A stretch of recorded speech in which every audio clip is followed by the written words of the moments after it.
They were closing the casket, and then Jacqueline leaned in real close behind my shoulder and whispered, "You have a week to get out." I still had the funeral program in my lap. My fingers gripped it without meaning to, crushing the edge. I did not turn around.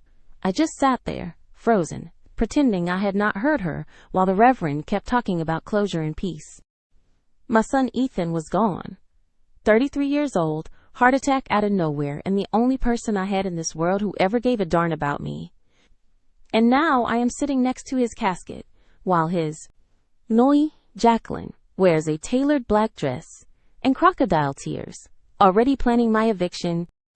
She squeezed my shoulder after saying it, real gentle, like she was comforting me. I did not move. Before we dive into this wild ride, make sure to like and subscribe. And please, tell me and everyone else, what is one life lesson everyone should hear before it is too late? Share it in the comments below. Thanks. Jacqueline stood up and walked over to greet a new guest. She has been so strong, someone said behind me. Losing a husband at her age, I can't even imagine. I wanted to laugh, but my chest just burned. I stayed quiet through the service, through the final prayer, even when people started heading toward the reception hall. When it was time to leave, Jacqueline made a point to help her grandmother to the car, but left me standing by myself. I rode with her in Ethan's car, but she did not say a word. The car smelled like his cologne, and I thought maybe that would break me, but I was too busy trying to figure out what game she was playing. At the house, she led everyone in. She gave a little speech about Ethan's strength and humor and how much he loved family. I stood behind the kitchen island and said nothing.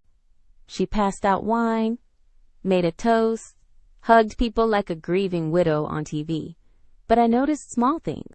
The family photo by the stairs, gone. His Canadian Armed Forces medal case, removed. She was scrubbing him out already. After everyone left, I went to my room, the one I would lived in for 7 years. And the door was open. My blankets were folded. The nightstand lamp was unplugged. I checked the dresser. Half my drawers were empty, jewelry box gone. The closet had boxes labeled Mom's stuff. I stood there for a minute like my brain needed time to catch up. I walked out past the kitchen. Jacqueline was sitting at the dining table with a glass of wine, phone in hand. She did not look up. I cleared my throat. "Did you move my things?" She finally glanced at me and said, "I was just organizing. There is a moving company I can call when you are ready." Then she smiled like it was a polite offer. I asked where my jewelry was. She said, "Some of it is in the safe. You would not want to lose anything while people were in and out." I said I never asked her to touch my things. She sipped her wine. "Ethan and I talked about this," she said. "It is not personal.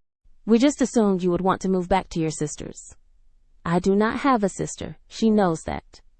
I stared at her. "This is my home," she shrugged. "It was his home. He would have wanted us to have space to grieve." Then she picked up her phone like I was not even there. I walked out before I said something stupid. I went back to my room and checked the drawers again, trying to stay calm, trying to think. The box I kept under the bed was gone. I opened the closet and saw a bin marked old docs.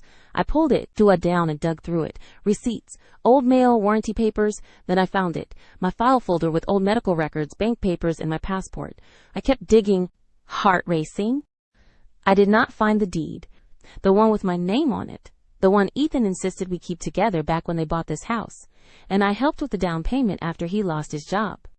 That paper was supposed to be in this box. I checked twice. Jacqueline's voice floated down the hall. "Hey, do you want leftover salad, or should I toss it?" I did not answer. My hand was shaking now. The deed was gone. The next morning, the kitchen was silent, and the smell of coffee was already gone by the time I stepped in. Jacqueline was at the dining table typing on her laptop like it was any other Tuesday. She looked up and said, "Morning. Just checking a few quotes for movers." I opened the fridge. My name-labeled containers were gone, replaced by neatly stacked Tupperware that was not mine. "I did not ask for movers," I said. She smiled without looking. "Right, but you said you wanted to handle things on your timeline. I figured it might help." She took a sip from her mug and clicked something. Fast, I went to the living room. My son's old recliner had been replaced with a fake-looking leather chair. His blanket was folded and stuffed behind the TV stand, like a dog bed. "Where's Ethan's recliner?" I asked. She shrugged. It was old. Didn't fit the room anymore. I stared at her. It is been a week. She looked annoyed now. It has been 9 days. I am not going to sit in a dead man's chair, Brenda. That was the first time she said my name, like it meant nothing. I turned and walked outside just to breathe. I sat on the porch steps, pulled out my phone, and called a lawyer Ethan once recommended back when we were updating our wills. The secretary said he could see me that afternoon. I did not tell Jacqueline where I was going. I just left. The lawyer, Mr. Davies, remembered Ethan immediately. Solid guy, he said. I am sorry. I told him what was happening, how Jacqueline claimed I had to leave, how my name had been on the deed, how the document was missing. He asked how long I would live there. 7 years, I said, since they bought it. He asked if I had any written record of paying into the down payment. I said I used a cashier's check. I still had the receipt. His eyes lit up. Then we may have something, I asked him to explain. He said if my name was on the deed, and I had proof of contribution, she could not force me out. Not legally. He told me to find that cashier's check and, if possible, the original purchase paperwork. I thanked him and drove home with my hands gripping the wheel too tight. Jacqueline was on the phone when I got back, pacing near the hallway. No, she does not know anything, she said into the phone, lowering her voice when she saw me. It is handled. I walked past her and went straight to the attic. Ethan had kept boxes up there from before they were married. Old school files, taxes, moving documents. I climbed up, heart pounding, and started pulling boxes open. Dust everywhere. I found his university box, his military records box, then one labeled home purchase. My breath caught. I yanked it out, sat on the attic floor, and started flipping through it. Closing statements, home insurance, bank loan approvals, and then there it was, a manila envelope marked final deed. I opened it and stared. My name, my signature, his, dated, notarized, filed. I sat there for a second, letting it sink in. Jacqueline was bluffing. She either did not know or she knew and hoped I did not. I tucked the folder into my coat and climbed down. She was standing at the bottom of the attic ladder, looking for something, she asked, eyebrows raised. I looked her in the eye. Just some old paperwork. Nothing important. She smiled tightly. That is good. I would not want you to get stressed. Then she turned and walked toward the kitchen like we had not just had a silent showdown. That night I made copies of the deed and scanned it into my email. I created a folder labeled for lawyer only. I was not stupid. She thought she was ahead. But now I had leverage. I just needed to move carefully. Around 9:00 p.m. she came in with 2 glasses of wine and said, I figured we should talk, clear the air. I took the glass but did not drink. Okay. She sat on the couch across from me. I know things have been tense, but Ethan always said this house was for us, for our future family. I said nothing. She looked down at her glass. I do not want it to get ugly. I just want to move forward. I stared at her hand, left ring finger, still wearing his wedding band. She looked up. You understand, right? I asked. Have you spoken to a lawyer? Her face twitched. No, I did not think it was necessary. I smiled. Maybe it is. Her eyes narrowed for a second. She took a sip of wine. Are you threatening me, Brenda? I smiled back. No, just thinking out loud. She stood up slowly. I hope we can do this the easy way. I nodded. So do I. She walked down the hall, glass still in hand. I waited until she was out of sight, then pulled out my phone and checked the scanned deed one more time. My name clear as day. She thought she had me boxed in, but she did not know what I just found upstairs. The next morning, I printed 2 copies of the deed and tucked them into a sealed envelope marked with my lawyer's name. I dropped it off at his office without calling ahead, told his assistant it was time sensitive, then walked out before she could ask questions. Back at the house, Jacqueline was in the garage clearing shelves like she had already moved on from grief. She looked up as I pulled in. Hey, she said casually, just getting rid of junk. Hope that is okay. I nodded and walked inside, pretending not to notice that Ethan's fishing gear was gone. I went to my room, opened the top drawer of my nightstand, and found it locked. That drawer had never had a lock. I got a flathead screwdriver and pried it open. Inside, my prescription bottle was gone. So was my small cash envelope. She was sending a message. She wanted me to know I had no privacy left. I sat on the bed and breathed through my teeth until the burn in my chest passed. Then I did something I had not done since Ethan died. I opened his filing cabinet in the office. Third drawer down, I found a folder labeled refinance options. Inside were newer mortgage statements, with both our names dated less than a year ago. That mattered. Jacqueline had not been added, not even after the refinance. I snapped a photo and backed it up to my cloud. I heard Jacqueline's voice in the hallway talking to someone on speakerphone. Yeah, she is still here. I know it is awkward, but she does not have any real claim. A pause, then, no, her name's not on the current utilities or tax bills. It will be fine. I stepped into the hallway and made just enough noise for her to know I heard. She turned fast, eyes wide. Everything okay? She asked. I said, you really should be careful what you say in this house. The walls are thin. Then I went back to the kitchen and started making coffee like nothing had happened. The rest of the day she stayed out of my way. Around 6:00 p.m., I walked past the living room and saw she would replace the family portrait with a landscape print. Blue mountains and empty snow. No people. I stared at it longer than I meant to. That night she ordered Chinese food and left mine in the bag on the counter. No note, no courtesy. I took the food, closed my door, and locked it from the inside with the door wedge I would kept since last week. I was not taking chances. At 2:00 a.m., I heard footsteps outside my room. Slow, deliberate. I got up, pressed my ear to the door. No knock, just a pause, then retreating steps. In the morning, the alarm clock was flashing. Power had gone out for exactly 1 minute. I checked the circuit breaker. All switches were fine. I did not say a word to her at breakfast. She offered me coffee like nothing had happened. I declined. Then I went back to the lawyer. This time I sat down across from Mr. Trish Davies and handed him the photos, refinance documents, and deed copies. He reviewed them one by one, nodding. She has no legal standing, he said. Her name never appears, and you have contributed both financially and residentially for over 7 years. If she tries to evict you, she will lose. I asked if I could file preemptively. He nodded. We will draft a notice of shared ownership and prepare a legal response to any false claim. If she serves you anything, we respond immediately. I asked about my risk. He said, only if you lose your documents. Keep them safe and stay calm. I drove home with a new kind of silence in my chest. Not grief, not fear, but focus. When I walked in, Jacqueline was folding laundry on the couch. She looked up and said, Did you go somewhere? I said, Just needed fresh air. She raised an eyebrow. You seem confident all of a sudden. I smiled and said, I just remembered something important. She stared for a second and said, Well, I hope it does not make things harder. I opened the fridge and saw my labeled food was back. Same handwriting. That night, I heard her in the guest room, talking on the phone again. Yeah, she is acting weird. I might need to move up the timeline. Another pause. If she finds that file, we are screwed. She did not know I already had it.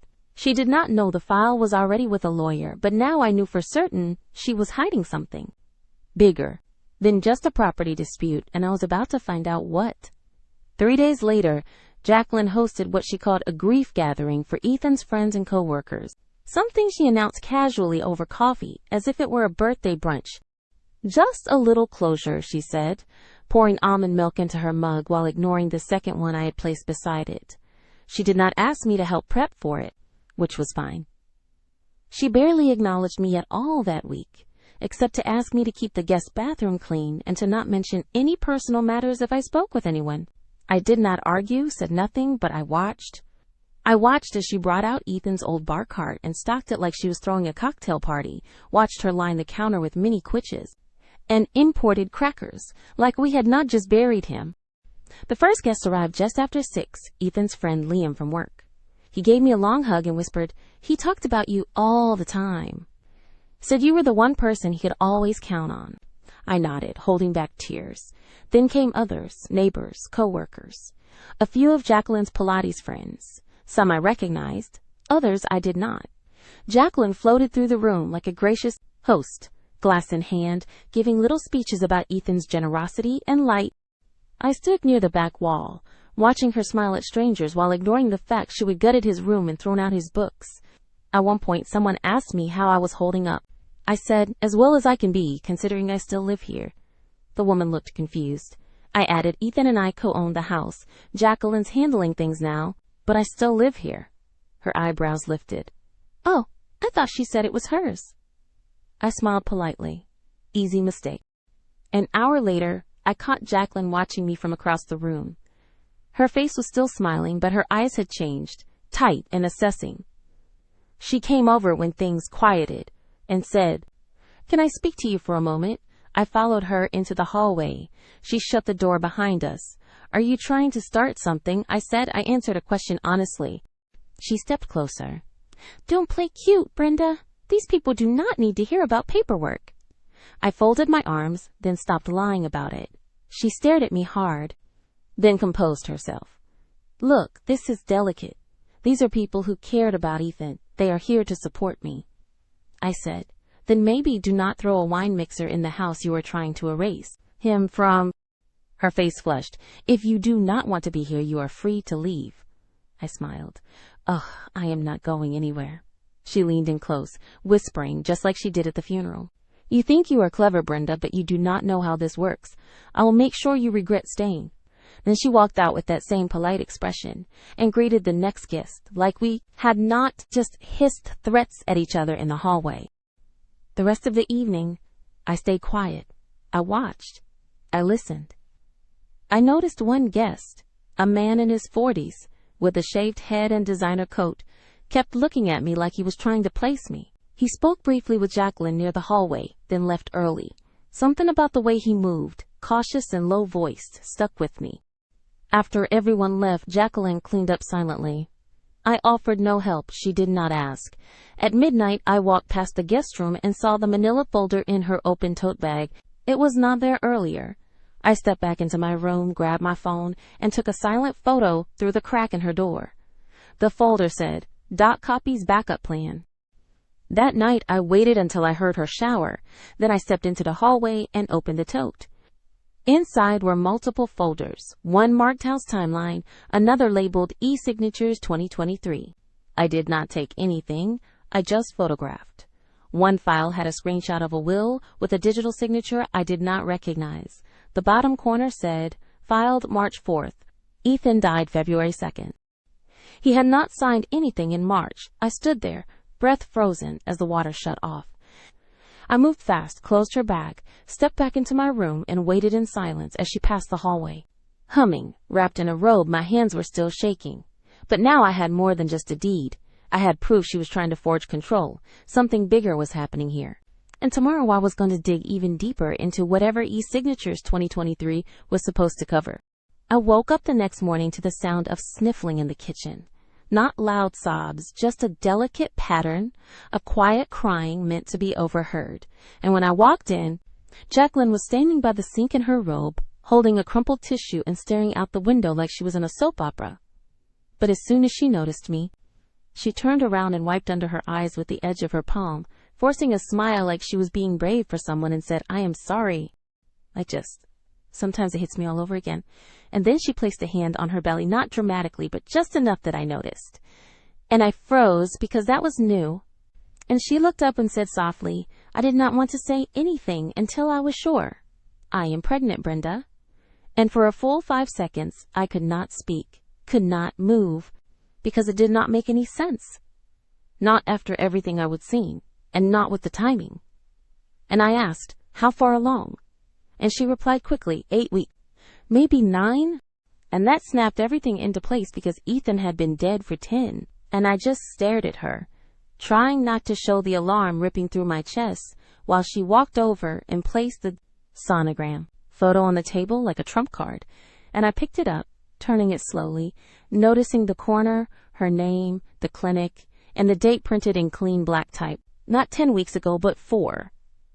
And that was the moment I realized the pregnancy had nothing to do with Ethan at all, and everything to do with control. And she said, I used a donor. Ethan and I had talked about it, just in case. He wanted me to have a piece of him. And I knew in that second that it was a lie, that Ethan would have told me something that major. And I looked at her and said nothing, just handed the photo back without reacting. And she added, I hope you understand now why it is so important for me to have stability for the baby's sake. And I realized then she was setting up a sympathy narrative, something she could use in court if it came to that.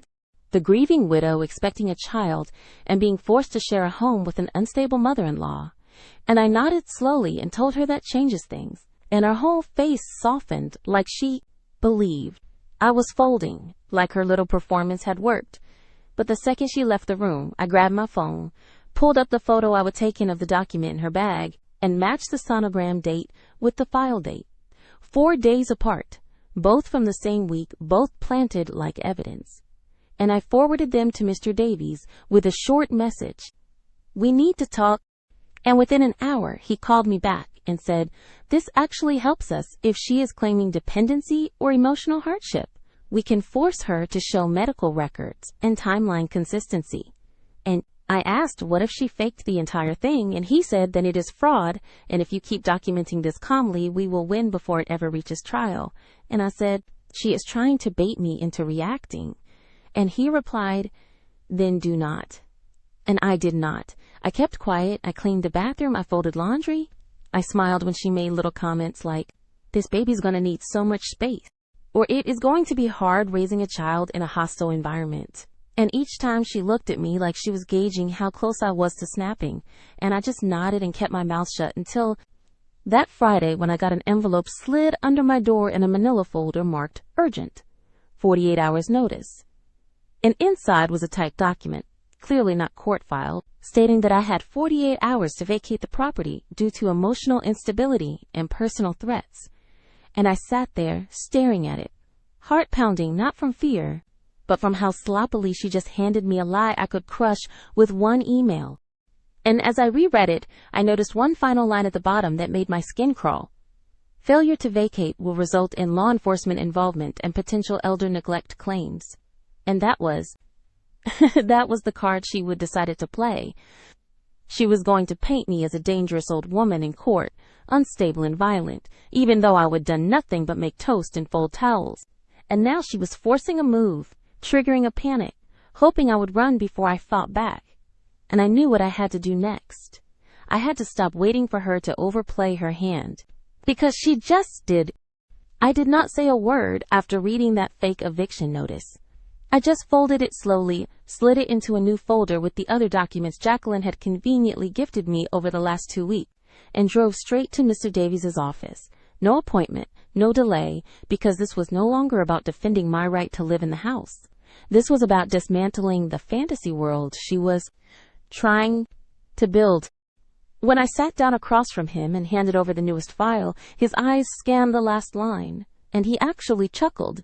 Not out of amusement, but disbelief, and said, she is threatening you with elder neglect charges while you are the one being emotionally harassed, documented, and financially gaslighted. And I told him everything about the fake pregnancy, timeline, the IVF clinic label, the donor date, the staged photos, the phone calls I overheard at night, and the conversations I baited her into without ever raising my voice. He said, we are beyond civil conflict now. This is pre-fraud litigation territory. And if she has altered financial documents or used your identity in any capacity, we could be looking at criminal charges. And I asked, what is the fastest way to prove it? And he said, we request a discovery subpoena on her digital records, emails, text logs, medical submissions, banking. And I said, will a judge even grant that? He replied, if we show the forged eviction, pregnancy inconsistency, and misrepresentation of the deed ownership all documented, we do not just have a case, we have leverage. And I sat there breathing in the fact that for the first time since Ethan died, I was not surviving anymore. I was about to flip the script on the person who thought she could erase me. On my way home, I stopped at a print shop and ordered 3 bound copies of everything. The deed with my name, the refinance record, the ultrasound photo with the false date, the text of the eviction threat, the names of every person who saw her. Tried to rewrite the house's history during the grief gathering. And I labeled the binder spine case file. Jacqueline then put 1 copy in my safe deposit box, 1 at my lawyer's office, and 1 under the floorboard of my closet, where she would not find it even if she tore the place apart. When I came home that night, she was in the kitchen on a video call, headset in, laughing about some new real estate opportunity, and said to the person on the screen, "Yeah, I will have access to the place within 2 weeks tops." And I stood behind the wall, frozen in place, realizing that she was not just trying to win the house out of greed for insecurity. She was flipping it, maybe even planning to sell it, which meant she was not even staying here long term. She just wanted the property rights for her own gain. And I stepped into the room and made sure she saw me. Didn't say anything.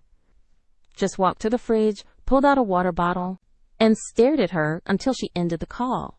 And she turned slowly and said, "Do you need something?" And I said, "Just a heads up. If another envelope comes to my door, make sure it is court stamped. Anything less goes straight to my attorney." She blinked fast like I would slapped her, then said, "Are you threatening me now?" And I replied, "You started the paperwork war, Jacqueline. I am just keeping mine legal." And I walked out before she could reply. And that night, I did one last thing. I opened Ethan's old email account, which he would once shared access to when I helped him job hunt years ago. And the password, his favorite song lyric plus his service number still worked. And what I found was not much, mostly job applications and bills.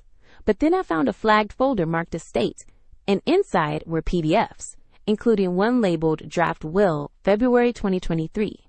And when I opened it, I stopped breathing because the signature at the bottom did not match his handwriting. The notary seal was cropped and reused. And worst of all, the document listed Jacqueline as sole heir and property owner with no mention of me, even though the date was 1 week before his death. I printed it without touching a thing, heart pounding, realizing this was it, the thing she was trying to hide, the file she must have buried in the folder I would seen in her tote. And this version had metadata from her computer name. Not Ethan's, not a legal firm, just Jacqueline K. Drafts. And I sent the file straight to Mr. Davies and wrote, "She forged his will," and I did not even flinch as I pressed send. The next morning, Mr. Davies called me before I even finished my toast, his voice calm but firm as he said, "We are filing today." And that was the moment everything shifted from quiet defense to active offense, because now we had digital proof of forgery, proof of intent to defraud, proof of manipulated legal documents with a traceable computer signature. And he walked me through our next move step by step, filing a motion to freeze any transfer of the property title, requesting a court review of the will, submitting a fraud alert through the probate court, and placing a protective notice on the house to stop any unauthorized sale or refinance attempt. And he added, "You do not have to serve her. The court will." And I nodded, even though he could not see me, because finally someone else was going to speak for me, and I would not have to keep pretending. I was powerless in the house I helped pay for. By noon that day, Jacqueline must have felt something shift because she got weirdly friendly, offering to make lunch, asking if I wanted to help her shop for baby things. And when I said no, she tilted her head and asked, "Are we good?" And I just smiled and said, "We will see." And that afternoon while she was out, I got a call from a process server who said, "We will be delivering a set of papers later today. Do not engage." And I said, "Trust me, I won't." And I sat on the couch with the blinds open and waited. Around 5:00 p.m., she pulled into the driveway in her new SUV, 2 shopping bags in hand. And the second she stepped onto the porch, a man in a gray jacket appeared from his car, walked up the steps and said her full name with a clean, practiced tone. And she paused, confused, said, "Yes." And he handed her a thick envelope and said, "You have been served. Probate fraud and property injunction." And she blinked, lips parting, and asked, "What the hell is this?" And he said, "You will need to read it," then walked away without another word. And I watched her from the living room window, holding the envelope like it had weight, staring at the seal. Then her eyes flicked toward the house, toward me, and I did not move, did not blink, just sat there until she came inside with quick steps and slammed the envelope on the dining table, opened it, scanned the first page, then the second, and I heard her whisper, "No, no, no," and then louder, "She is lying. This is all lies." And she turned to me and shouted, "What did you tell them?" And I stood up and said, "I did not tell them anything. The documents did." And she threw the envelope onto the floor and stormed into the kitchen, muttering, "I will fix this." This is not happening. And I did not say a word because she was not talking to me anymore. She was talking to the world that had finally said no to her. That night, she did not eat, did not talk, did not even come out of her room. And the next morning, I found her pacing the front yard on the phone with someone, hissing, "Just get me a lawyer who knows how to bury this. And then I do not care what it costs. She is just an old woman." And I stood on the porch with my arms crossed, letting her know I heard every word. And 2 days later, the court date was set, a preliminary hearing to establish will validity and deed ownership. When we showed up, Jacqueline walked in wearing a cream blazer and holding her fake ultrasound photo like a prop, and her attorney started in with a soft voice performance about widowhood, grief, and maternal protection. But Mr. Davies shut it down with cold evidence. Side-by-side comparisons of Ethan's real signature and the one she would submitted. Metadata trails from her laptop proving she would opened and edited the document herself, plus the refinancing records that excluded her entirely. Then came the kicker, the deed in my name and Ethan's, legally recorded, unmodified, and untouched by Jacqueline in any legal form. And when Mr. Davies said, "Your Honor, my client has been a co-owner of this property since day one," the judge leaned forward, reviewed the file, and said, "Counselor, this is extremely clear." And I watched Jacqueline's entire posture collapse, shoulders sinking, mouth twitching like she wanted to scream but could not. Then the judge said, "Temporary ownership freezes lifted. Ms. Brenda retains legal co-ownership. All eviction claims are void. As for the will, subject to fraud investigation." And Jacqueline's lawyer whispered something fast, and she looked at him like he would betrayed her. And I stood there steady, silent, strong, because this was not a victory lap. This was just the truth, finally spoken out, loud. As we left the courtroom, Mr. Davies turned to me and said, "Now we wait to see if she pushes back or packs her bags." And when we got in the car, I checked my phone, saw an email from the court system confirming full ownership recognition status. And I smiled. Not out of spite, but out of relief, because she could twist stories and fake photos all she wanted. But now the law knew what she really was. The house was too quiet the next morning. Not peaceful, but charged, like the kind of silence before a storm. And when I walked into the kitchen, Jacqueline was already there, dressed in all black, like she was going to another funeral, sitting at the table with her untouched coffee and a legal pad in front of her filled with names and phone numbers. And she did not look up when I entered, just said, "You think you have won." And I poured my own coffee without answering, letting her fill the silence with her own unraveling. She went on, "You think just because you got a judge to believe your little story that it is over?" And I finally turned and said, "It was not a story, Jacqueline. It was the law." And that snapped something in her because she stood up so fast the chair screeched against the tile. And she said, "You do not get to steal everything from me." And I looked her dead in the eyes and said, "You tried to erase me from a house I helped build and a life I was always part of, and you used a fake will and a fake pregnancy to do it." She froze, mouth open, and then tried to shift gears, saying, "I was grieving, but it did not land. Not anymore because the act was dead and we both knew it." And I said, "Pack your things. I am giving you the same respect you never gave me. I am not calling the police yet." And she opened her mouth like she was going to yell, then shut it again, grabbed her phone, and stormed out of the house. And I sat down and sipped my coffee, finally tasting it without fear in my throat. For the next few hours, the house stayed quiet, not just on the surface, but inside too, like the first breath after months underwater. And I went into Ethan's old room, closed the door, and sat on the edge of the bed, looking at the empty bookshelf, the walls he painted himself, and I said quietly, "We are okay now, baby. I promise." And then I opened his top drawer, the one I had not touched since the funeral, and found something I did not expect, a folded sheet of paper, handwritten, unsigned, with his handwriting, dated 3 weeks before his death.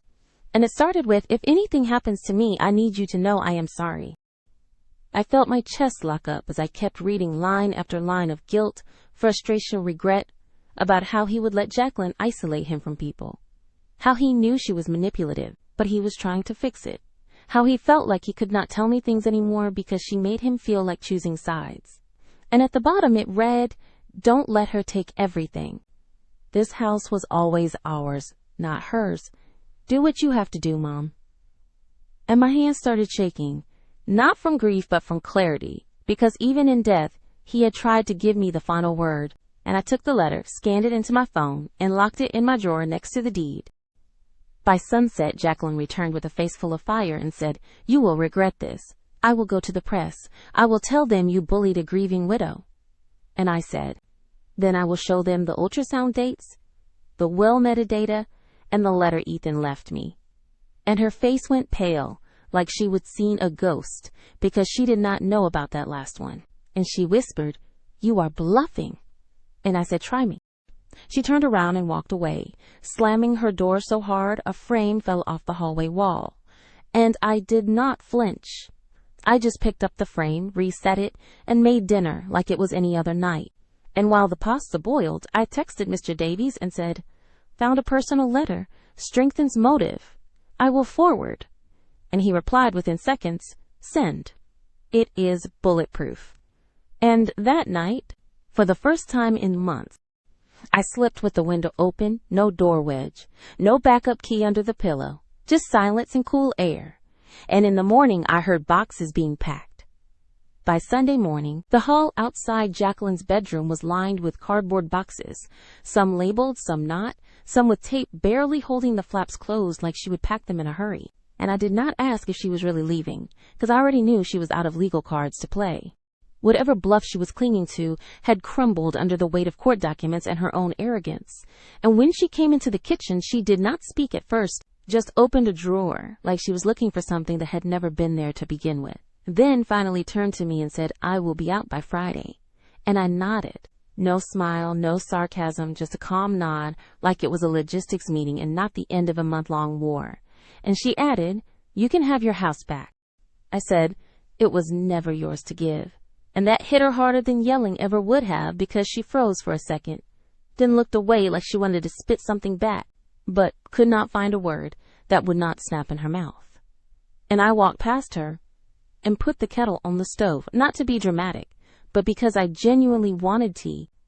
And I would learn by now that the most powerful move I had left was not reacting, just continuing to live like she was already gone.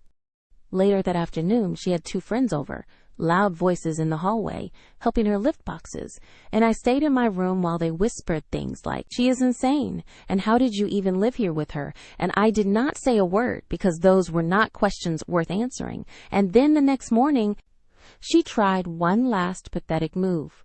She called Ethan's old friend Liam, left him a voicemail that said I would fabricated the entire case, that Ethan never wanted me in the house, and that I was using elder abuse tactics to take everything from her. And what she did not know was that Liam had already spoken to me, already seen the court papers and the letter Ethan wrote, and he texted me the message right after he received it with just one line, "She is desperate." And I did not respond, because there was nothing else to say. By Thursday, her car was loaded with the last of her things. Her face pale, makeup streaked under her eyes, like she would finally allowed herself to realize this was not just a legal loss. It was personal, it was public, and it was permanent. And she came to the door that morning holding her last bag and said, "You do not have to do this." And I said, "Neither did you." She stepped back like she was not expecting that answer, like she wanted me to be dramatic, maybe scream or cry or give her one more reason to tell the world I was the villain. But I just stood there calm and still, watching her process the truth in real time, that she had played every card, burned every lie, and ended up exactly where she started, standing on a porch she never owned, with a future she could not sell.